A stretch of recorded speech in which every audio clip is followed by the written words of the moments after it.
Director மணிகண்டனோட next மூவியோட first look போஸ்டரை டுடே ஈவினிங் ரிலீஸ் பண்ண போறதா மூவி டீம் அபிஷியலா அனௌன்ஸ் பண்ணிட்டாங்க. கார்த்திக் சுப்ராஜோட நெக்ஸ்ட் மூவியோட title first look poster release பண்ணிருக்காங்க. Title Dorothy. இந்த மூவில கீர்த்தி சுரேஷ் லீட் ஆக்ட் பண்றாங்க. இந்த மூவிக்கு இளையராஜா மியூசிக் பண்றாரு நண்பா. அஜித் குமாரோட நெக்ஸ்ட் மூவியோட டைட்டில் போஸ்டர் ரிலீஸ் பண்ணிருக்காங்க.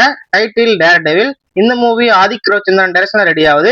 இந்த மூவிக்கு அனிருத் மியூசிக் பண்றாரு நண்பா. அஜித் குமாரோட அடுத்த மூவில இருந்து title first look poster release பண்ணிருக்காங்க. Title gladiator. விஜய் டைரக்ஷன்ல ஜீவ் பிரகாஷ் மியூசிக்ல இந்த மூவி ரெடி ஆகுது. இந்த மூவியோட ஷூட்டிங் ஃபுல்லா கம்ப்ளீட் ஆயிருச்சு நண்பா. இந்த மூவி நம்ம சீக்கிரமா தேட்டர்ஸ்ல எதிர்பார்க்கலாம். இதுக்கப்புறம் தான் டேர் டெவில் மூவி ரிலீஸ் ஆகும். சூரியோட மந்தாதி மூவில இருந்து Malaysia and Singapore theatrical rights 3 movies வாங்கிட்டதா மூவி டீம் அபிஷியலா அனௌன்ஸ் பண்ணிட்டாங்க. மூவி செப்டம்பர் 10 தியேட்டர்ஸ்ல ரிலீஸ் ஆகும். விஷாலோட மகுடா மூவில இருந்து அடுத்த சிங்கிள் சாங்க டுடே ரிலீஸ் பண்ண போறாங்க. மூவி ஆகஸ்ட் 14 தியேட்டர்ஸ்ல ரிலீஸ் ஆகும் நண்பா. மாளவிகா மோகன் பர்த்டே ஸ்பெஷலா சர்தார் 2 மூவில இருந்து பர்த்டே விஷ் பண்ணி போஸ்டர் ரிலீஸ் பண்ணிருக்காங்க. மூவி செப்டம்பர் 10 தியேட்டர்ஸ்ல ரிலீஸ் ஆகும்.